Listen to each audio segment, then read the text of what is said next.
శ్రీ మహాగణాధిపతయే నమః. శ్రీ గురుభ్యో నమః. దీపావళి ఆశ్వీజ అమావాస్య నాడు మనం దీపావళి పండుగ జరుపుకుంటాం.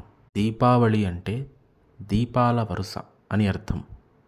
పూర్వం ఒకసారి కృతయుగంలో బ్రహ్మదేవుడు వైకుంఠానికి వెళ్తాడు. అక్కడ లక్ష్మీదేవిని చూసి పరిపరి విధాలుగా స్తుతించి లక్ష్మీదేవిని ఇలా కోరుకుంటాడు: అమ్మా, లోకంలో జనులకు నువ్వు సకల సంపదలు, సకల ఐశ్వర్యములు, శాంతి కలుగుజేయం అని ప్రార్థిస్తాడు. బ్రహ్మ ప్రార్థనకు మెచ్చిన లక్ష్మీదేవి, నేను తక్షణమే భూలోకానికి వెళ్తాను.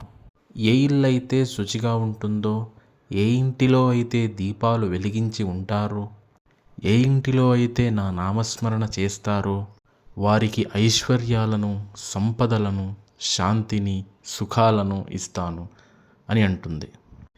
అలా లక్ష్మీదేవి భూలోకంకి దిగివచ్చిన తిథియే ఆశ్వీజ అమావాస్య. కాబట్టి దీపావళి రోజున లక్ష్మీదేవిని యథాశక్తిగా పూజించాలి. షోడశోపచారాలతో పూజించి, శ్రీ సూక్తంతో అభిషేకించి, అష్టోత్తర శతనామావళితో కుంకుమార్చన చేస్తే లక్ష్మీదేవి చాలా సంతోషిస్తుంది. సకల ధన కనక వస్తు వాహనాలన్నీ మనకు లభిస్తాయి.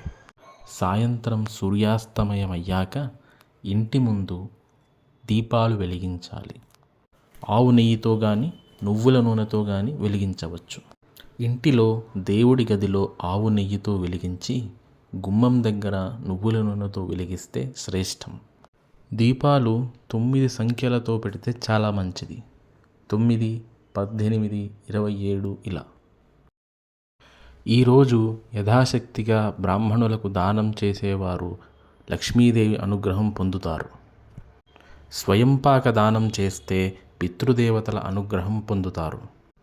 బంగారం దానం చేస్తే అష్టదిక్పాలకుల అనుగ్రహం పొందుతారు. వెండి దానం చేస్తే నవగ్రహాల అనుగ్రహం పొందుతారు. ఈరోజు దీపావళి జరుపుకోవడానికి ఇంకో కథ కూడా ఉంది. అది అందరికీ తెలిసిందే. చతుర్దశి నాడు శ్రీకృష్ణ పరమాత్మ నరకాసురుని సంహరించినందుకు జనులు సంతోషించి తరువాతి రోజు పండగ జరుపుకున్నారు.